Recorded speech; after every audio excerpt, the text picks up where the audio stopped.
A single mother stood over a table in an empty restaurant, staring at $1,000 in cash.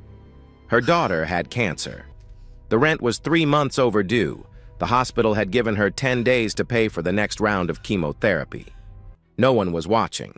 The security camera in this section had been broken for a week. The manager was drunk at the bar. $1,000, enough to survive another month. But the money belonged to a billionaire who had just received news that his son was dying in the ICU. 30 seconds to decide: survival or conscience. When no one is watching, who are you really? Before we dive into this story, I'd love to know where you're watching from today. Drop your city or country in the comments. And if you enjoy stories about ordinary people making extraordinary choices, hit that subscribe button so you don't miss what happens next. Ella Thompson had worked at the Sterling for 3 years, long enough to know that the chandeliers above her head cost more than she would earn in a decade. The restaurant catered to people who never looked at price tags, who signed checks without glancing at the total, who left tips that could feed her family for a week without even noticing the money was gone. Tonight, she moved between tables with the quiet efficiency of someone who had learned to be invisible. Her feet ached from standing since 4 in the afternoon. Her mind kept drifting to the phone call she had received that morning from St. Mary Hospital. The voice on the other end, clinical and detached, as it explained that her daughter's next chemotherapy session needed to be paid within 10 days, or they would have to pause treatment. Mia was 7 years old. She had been diagnosed with leukemia 8 months ago, and since then, Ella's life had become a blur of hospital visits, medical bills, and sleepless nights spent calculating numbers that never added up. The treatments were working, the doctors said. But working cost money, and money was something Ella had never had enough of. She lived with her mother in a small apartment on the south side of the city, where the walls were stained with moisture, and the heating broke down every winter. Her mother, now 68, helped watch Mia when Ella worked the night shift, but the old woman's health was failing too. Some nights, Ella came home to find both of them asleep on the couch. Mia's small body curled against her grandmother's chest, both of them too tired to make it to bed. 3 months behind on rent. The chemotherapy bill growing larger every week, and now 10 days to come up with money she did not have.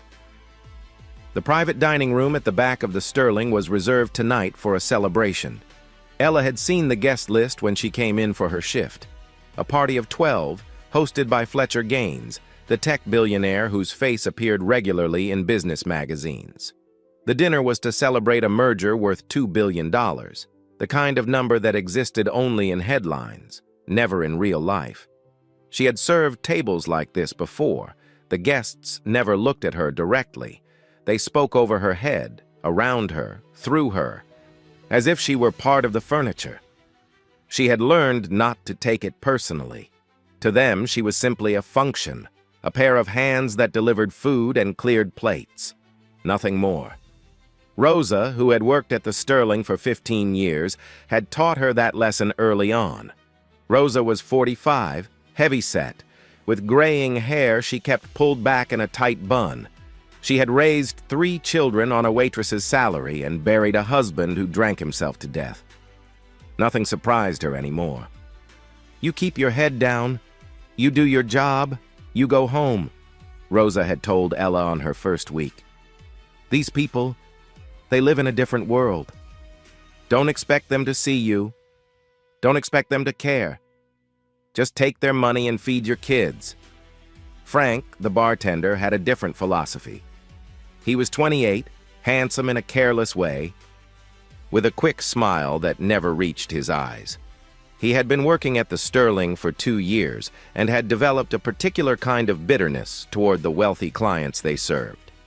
"They're not better than us," he would say, polishing glasses with exaggerated care. "They just got lucky. Born into the right family, met the right people, made the right bets. That's all success is. Luck dressed up as merit." Ella did not agree or disagree. She simply worked. Tonight, like every night, she focused on the tasks in front of her. refilling water glasses, bringing out appetizers, clearing plates. The party in the private room was loud with laughter and champagne toasts. Fletcher Gaines sat at the head of the table. A tall man in his late 40s with silver hair and the kind of confident posture that came from decades of being the most important person in every room. She noticed him because he was the only one not laughing. While his guests celebrated around him, he sat with his phone in his hand, staring at the screen with an expression she could not read.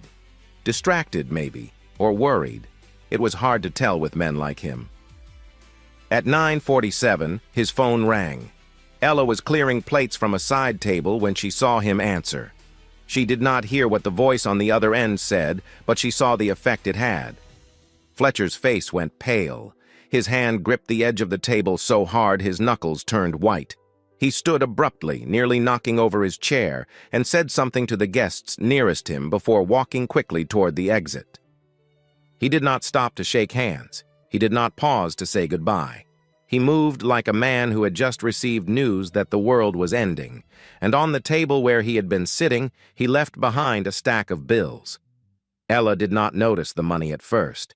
She was busy collecting dishes, stacking them carefully on her tray, moving with the mechanical precision that came from years of practice.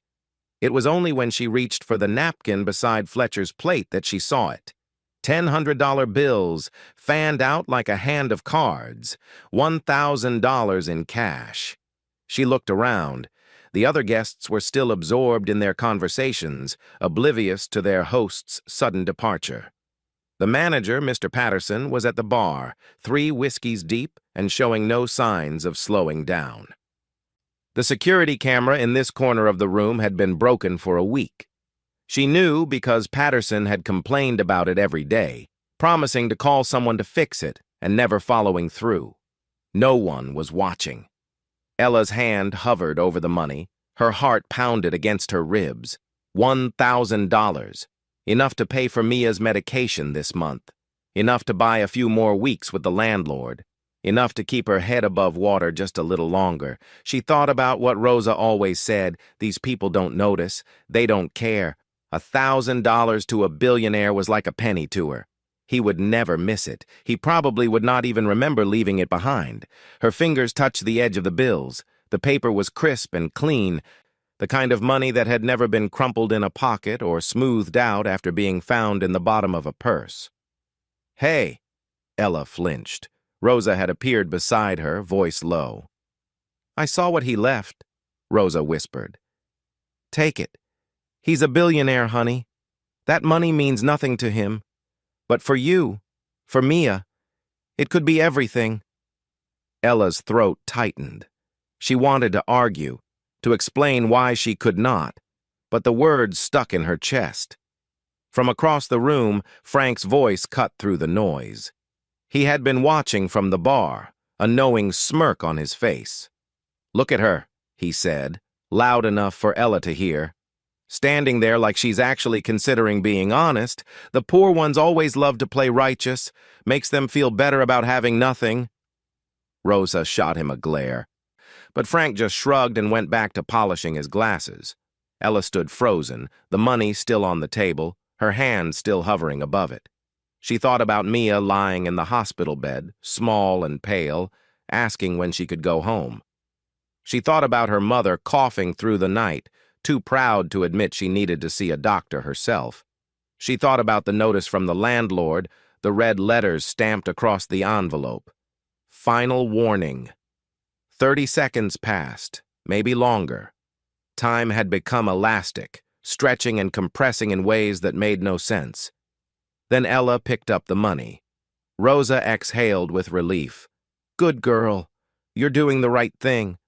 But Ella did not put the money in her pocket. Instead, she folded the bills carefully and walked over to where Mr. Patterson sat, slumped at the bar. "The man who just left," she said. "The one who hosted the party. What's his name?" Patterson looked up, bleary-eyed. "Gaines. Fletcher Gaines." "Why?" Ella did not answer. She tucked the money into her apron and returned to clearing tables. Rosa stared at her in disbelief. "What are you doing?" I'm going to return it. Return it? To a billionaire? Ella, have you lost your mind? It's not mine, Rosa. Neither is the cancer eating your daughter alive. Rosa's voice cracked. Neither is the debt that's drowning you. You think God put that money in front of you by accident? This is a sign. Take it. Ella shook her head. She could not explain it. Not in words that would make sense to Rosa or anyone else. All she knew was that if she kept this money, if she bought her survival with something that did not belong to her, she would lose something far more important than $1,000. Her daughter was watching. Not literally, not tonight, but in the way that children always watch their parents, learning who to become by observing who their mothers and fathers already were. If Ella taught Mia that it was acceptable to take what was not yours when no one was looking, what kind of person would Mia grow up to be? Frank laughed from behind the bar. She's really going to do it. She's really going to give back $1,000 to a man who wipes his ass with $100 bills. That's not integrity. That's stupidity. Ella ignored him. She finished her shift, clocked out, and stepped into the night. The rain had started while she was inside. She had no umbrella, but she had a name, and she had made a decision. Now she just had to find Fletcher Gaines. The rain fell harder as Ella stood at the bus stop, her waitress uniform soaking through within minutes. She pulled out her phone, the screen cracked from when Mia had accidentally knocked it off the kitchen counter last month. The replacement would have cost $80 she did not have, so she had learned to navigate around the spider web of broken glass. She typed Fletcher Gaines into the search bar and waited for the results to load. His face appeared immediately, the same silver-haired man she had seen leaving the restaurant in a panic just hours ago. Tech billionaire, CEO of Gaines Dynamics, net worth estimated at $4.7 billion. The numbers meant nothing to her, abstractions so large they ceased to have any real meaning. She scrolled through article after article, looking for something useful. His company headquarters was downtown, but it was nearly 11 at night. No one would be there. His home address was not public, just vague references to an estate somewhere in the hills outside the city. She had no car, no money for a taxi, and the buses did not run to neighborhoods like that. She was about to give up when a news alert caught her eye. It had been posted only 20 minutes ago. Son of tech billionaire Fletcher Gaines in critical condition following car accident. Currently receiving treatment at St. Mary Hospital. St. Mary, the same hospital where Mia received her chemotherapy. The same building where Ella had spent countless hours sitting in waiting rooms, filling out insurance forms, bargaining with billing departments. The last bus of the night was pulling up to the stop. Ella climbed aboard, paid her fare with quarters she had been saving for laundry, and found a seat near the back. The ride would take 40 minutes with all the stops. She leaned her head against the window and watched the city lights blur through the rain. Rosa's voice echoed in her mind. This is a sign. Take it. Frank's laughter followed. That's not integrity. That's stupidity. Maybe they were both right. Maybe she was a fool for chasing a billionaire through the rain to return money he would never miss. But every time she thought about keeping it, she saw Mia's face. Not the pale, tired face from the hospital bed, but the bright-eyed girl who used to ask her mother questions about right and wrong, about why some people had so much and others had so little, about whether being good actually mattered in a world that seemed to reward the opposite. What would she tell that girl if she kept the money? The bus let her off 3 blocks from the hospital. She walked the rest of the way, her shoes squelching with every step, her hair plastered to her face. By the time she pushed through the hospital's main entrance, she looked like someone who had been pulled from a river. The woman at the reception desk glanced up, took in Ella's appearance, and frowned. "Can I help you?" "I need to see Fletcher Gaines." The receptionist's expression shifted from mild annoyance to guarded suspicion. "Mr. Gaines is not receiving visitors. Are you family?" "No, but I have something that belongs to him. Something he left behind. You can leave it with me. I'll make sure he gets it. Ella shook her head. I need to give it to him personally. That's not possible. Mr. Gaines has requested privacy. If you're not family, I can't let you through. A security guard had noticed the exchange and was walking toward them, his hand resting casually on his belt.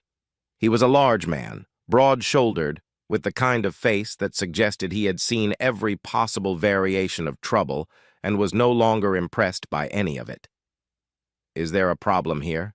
He asked. This woman wants to see Mr. Gaines, the receptionist said. I've told her that's not possible. The guard turned to Ella. Ma'am, visiting hours are over. If you don't have authorization, I'm going to have to ask you to leave. Ella stood her ground. My daughter is a patient here, 4th floor, pediatric oncology. I've been coming to this hospital every week for 8 months. I know what it's like to sit in a waiting room and wonder if your child is going to survive the night. That man upstairs is going through the same thing right now, and I have something he needs. The guard studied her for a long moment. Something in her voice, in the exhaustion etched into her face, made him hesitate. Before he could respond, the elevator doors opened behind them. Fletcher Gaines stepped out. He looked nothing like the polished billionaire from the magazine covers. His tie was loosened, his shirt untucked, his eyes red-rimmed and hollow. He moved like a man walking through a fog, barely aware of his surroundings. Ella stepped forward. Mr. Gaines. He stopped, confusion flickering across his face. Do I know you? No. She reached into her apron and pulled out the folded bills. You left this at the restaurant tonight, $1,000. Fletcher stared at the money as if he did not recognize what it was. Then he looked at her soaked uniform, her dripping hair, the cracked phone still clutched in her other hand. You came all the way here, he said slowly, in the middle of the night, in this weather, to return $1,000? It doesn't belong to me. He let out a sound that might have been a laugh, but there was no humor in it. Do you have any idea how much money I have? $1,000 is nothing. It's less than nothing. I know, Ella said, but it's everything to me, and that's exactly why I can't keep it. Fletcher fell silent. For the first time since she had approached him, he actually looked at her, not through her, not past her, but at her, as if seeing her for the first time. Why? The question came out hoarse, almost desperate. Why does it matter? Ella thought about Mia, about the lessons she wanted to teach her daughter, about the kind of person she wanted to be. Because my little girl is upstairs in this hospital, cancer, and if I teach her that it's okay to take things that aren't yours when nobody's watching, then what am I really teaching her about life? Fletcher's composure cracked. His shoulders sagged, and suddenly he looked less like a billionaire and more like a tired, frightened father. My son is in the ICU, he said quietly. Car accident. They don't know if he's going to make it through the night. He rubbed his face with both hands. 2 years. He hasn't spoken to me in 2 years. The divorce, the custody battle, all the times I chose work over him. And now he's lying in a bed with tubes coming out of him, and I don't even know if he wants me there. Ella did not know what to say. She had expected him to take the money and dismiss her, to return to his private world of wealth and privilege where people like her did not exist. She had not expected this. Had not expected him to be human. Go to him, she said finally. It doesn't matter if he wants you there or not. You need to be there. That's what parents do. Fletcher looked at her for a long moment. Then, without a word, he turned and walked back toward the elevator. Ella watched him go. She stood in the lobby for another minute, the money still in her hand, before she realized he had not taken it back. She placed the bills on the reception desk. Please make sure Mr. Gaines gets this. Then she walked back out into the rain. The next week passed in a blur of exhaustion and worry. Ella returned to work, returned to her routine of serving wealthy strangers who never looked at her face. The $1,000 was gone, delivered to a man who did not need it, and nothing had changed. The hospital still called about the bill. The landlord still sent notices. Mia still needed treatment that Ella could not afford. Rosa treated her differently now. Not with anger, but with a kind of sad resignation, as if Ella had confirmed something Rosa had always suspected about the cruelty of the world. "You had a chance," Rosa said one evening, wiping down tables as the restaurant emptied out. "A real chance. And you threw it away for what? Principles? You can't pay rent with a clear conscience, Ella. You can't buy medicine with good intentions." Ella had no answer. Some nights, lying awake in her cramped apartment, she wondered if Rosa was right. If she had made a terrible mistake, if her principles were just a luxury she could not afford. Frank, predictably, never let her forget it. "Hey, St. Ella," he would call out whenever she passed the bar. "Any billionaires leave you money today? No? Shocking." She learned to ignore him, but ignoring her own doubts was harder. 5 days after the night at the hospital, Mia spiked a fever. It started small, just a slight elevation that the home thermometer barely registered. By morning she was burning up, her small body shaking with chills, her breath coming in short, labored gasps. Ella's mother called her at work, voice trembling with fear.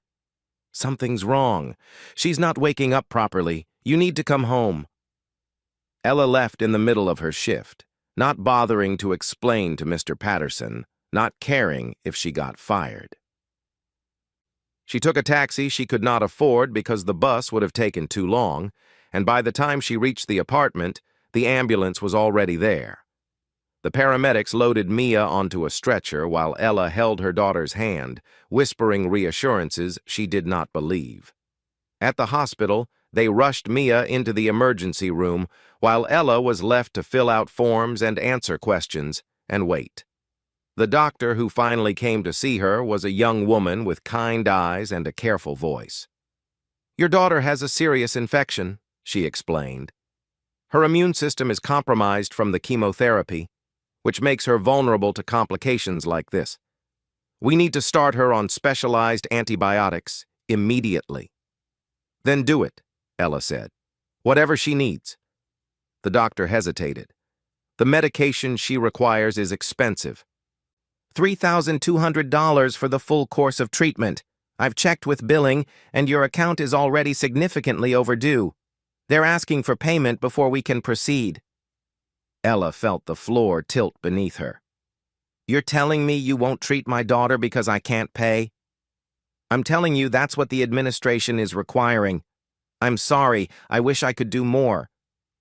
Ella spent the next 24 hours making phone calls.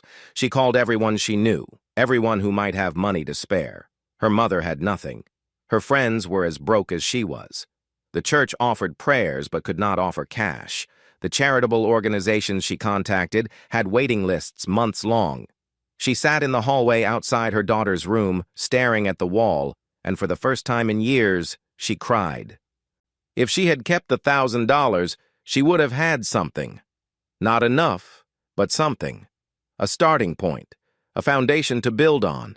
Instead, she had given it back to a man who probably never thought about her again, who had returned to his world of private jets and board meetings while she sat here watching her daughter struggle to breathe. Maybe Rosa was right. Maybe Frank was right. Maybe she had sacrificed her daughter's life on the altar of her own self-righteousness. Maybe being good was just another word for being a fool. The hours crawled by. The hospital gave her 24 hours to find the money. After that, they would have no choice but to delay treatment. Ella sat alone in the dark hallway and wondered if she had made the worst mistake of her life.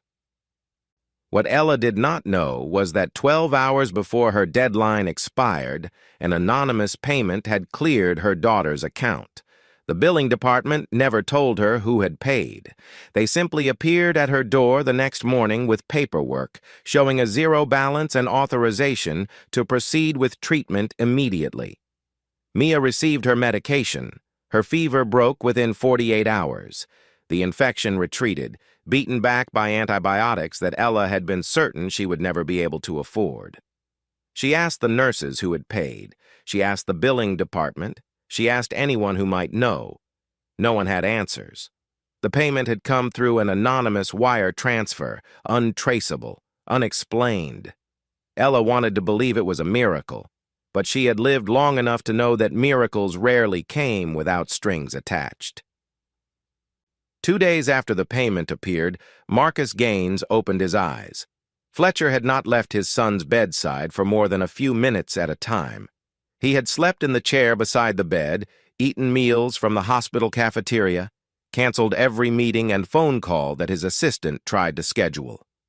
For the first time in 20 years, work did not matter. Nothing mattered except the young man lying in front of him. When Marcus finally woke, the first thing he said was, "Dad?" Fletcher leaned forward, his heart pounding. "I'm here." "I'm sorry."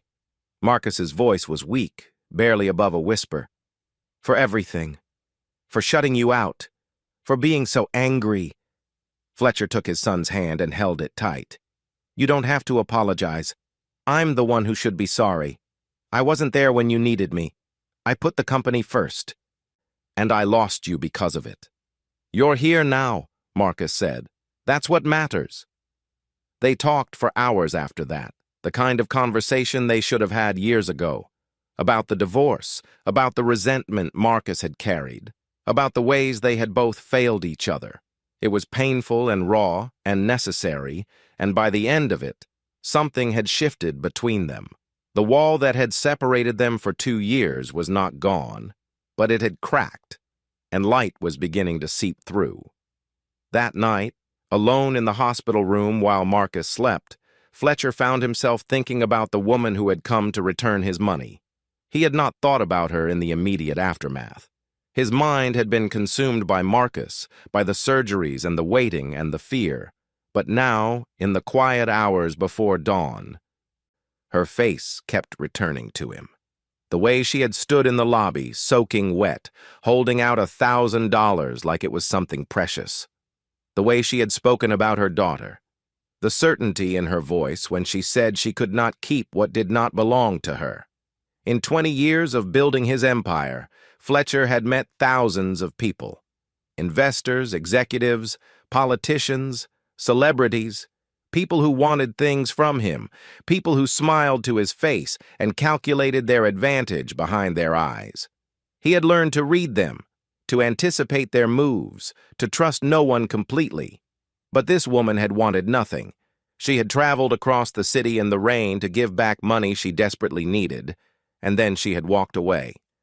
No angle, no hidden agenda, just a choice made in the dark, when no one would have known if she had chosen differently. He called his assistant the next morning. "I need you to find someone for me. A woman named Ella Thompson. She works at the Sterling restaurant. Her daughter is a patient here at St. Mary, pediatric oncology." His assistant called back within the hour. The information she provided made Fletcher sit down heavily in his chair.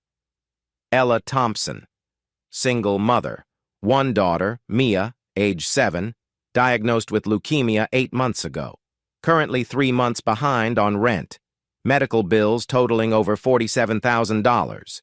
Daughter admitted to emergency care 2 days ago with a severe infection. Treatment authorized after an anonymous payment cleared the account.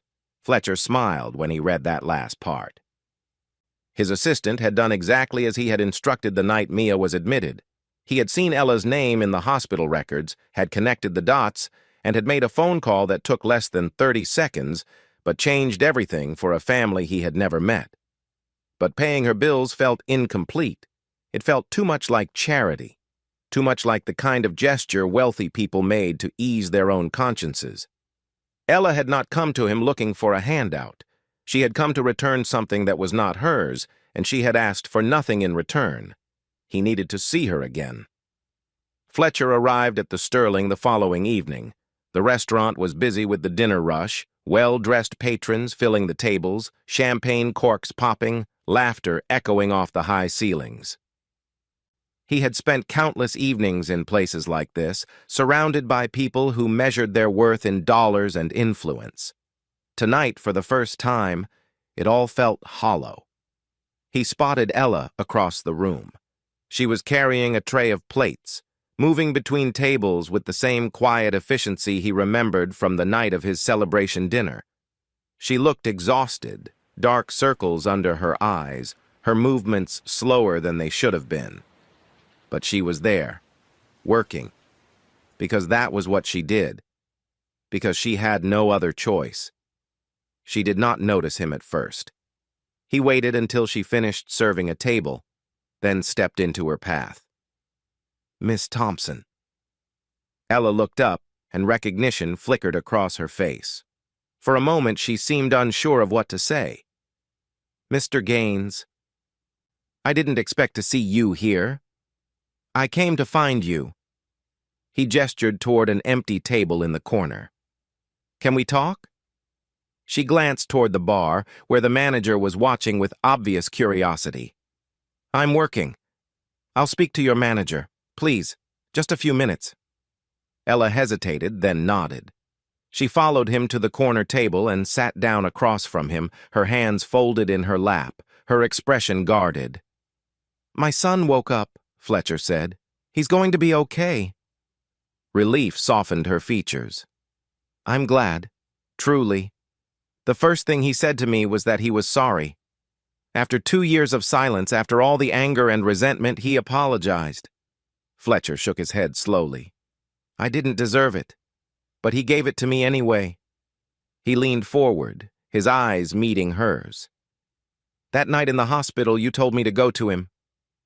You said it didn't matter whether he wanted me there, that I needed to be there anyway. I almost didn't listen. I almost walked away because I was afraid of being rejected again. But I thought about what you said, and I stayed." Ella said nothing, waiting for him to continue. "I've been thinking about that night ever since," Fletcher said, "about why you did what you did. You could have kept that money. No one would have known. Your daughter was sick, your bills were piling up, and $1,000 could have made a real difference. But you came to find me anyway. It wasn't mine to keep. I know. That's what I can't stop thinking about."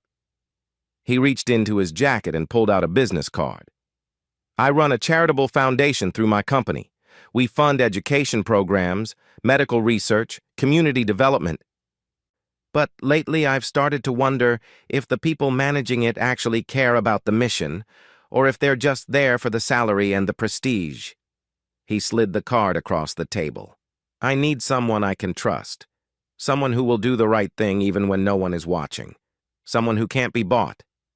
Ella looked at the card but did not pick it up. "You're offering me a job?" "I'm offering you a position as Director of Integrity for the Gaines Foundation. You would oversee how we allocate funds, ensure that donations go where they're supposed to go, hold people accountable when they try to cut corners or line their own pockets. I don't have a college degree. I've been a waitress for 10 years. I can teach you everything you need to know about running a foundation. What I can't teach is character. You either have it or you don't." He tapped the business card. "You have it." Ella was quiet for a long moment. When she finally spoke, her voice was steady. "I need to ask you something first." "Go ahead." "Is this because you feel sorry for me? Because if it is, I can't accept. I didn't return that money because I wanted something from you. I did it because it was the right thing to do. And I won't take a job I didn't earn just because you feel guilty." Fletcher smiled, the first genuine smile he had felt in weeks. "If I wanted to give you charity, I would have written a check and never seen you again.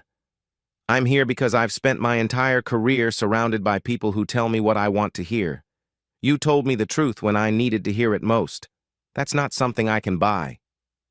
Ella studied his face, searching for any sign of deception. She found none. "I need a week," she said finally, "to think about it. I don't want to make this decision out of desperation. If I take this job, I want it to be because I chose it, not because I had no other options." Fletcher nodded. "Take all the time you need." He reached into his jacket again and pulled out an envelope. "One more thing. The receptionist at the hospital gave this back to me. She said a woman left it at the desk and asked her to make sure I received it." He placed the envelope on the table. "This was the tip money I meant to leave for the staff that night. I was in such a hurry that I forgot to make sure it got distributed properly. It belongs to you. You earned it." Ella opened the envelope. Inside was $1,000 in cash. "This isn't charity," Fletcher said before she could object. "This is payment for services rendered. You worked that night. This is your share. Nothing more, nothing less." She looked at the money for a long time. Then she folded the envelope and put it in her apron pocket. "Thank you." Fletcher stood and extended his hand. Ella shook it. "I'll see you in a week, Miss Thompson." 1 week later, Mia was discharged from the hospital. Her infection had cleared, her fever was gone, and she was strong enough to go home. Ella carried her daughter out of the building in her arms, feeling lighter than she had in months. Her mother was waiting at the apartment with soup on the stove and fresh sheets on Mia's bed. That night, for the first time in longer than Ella could remember, she slept without dreaming of bills and deadlines and impossible choices. The next morning, she put on the nicest clothes she owned, a second-hand blazer and a blouse she had bought at a thrift store 3 years ago. She stood in front of the mirror, adjusting her collar, trying to see herself as something other than a waitress. Mia watched from the bed, her small face still pale, but her eyes bright with curiosity. "You look pretty, Mommy. Where are you going?" Ella knelt beside her daughter and smoothed the hair back from her forehead. "I'm going to a job interview, baby. A new job. It might not work out, and I might not be good enough, but someone thinks I deserve a chance and I'm going to try." "Who thinks that?" Ella smiled. "A man I met when I did something right, even though it was hard." "Even though nobody was watching?" Mia considered this with the seriousness that only children possess. "Is that why you're nervous? Because you did something right?" "No, sweetheart." Ella kissed her daughter's forehead and stood up. "I'm nervous because this is new, and new things are scary. But I learned something important. Doing the right thing doesn't always mean you get rewarded right away. Sometimes it means you have to wait and trust that the path you're on will lead somewhere good." She walked to the door and looked back at her daughter one last time.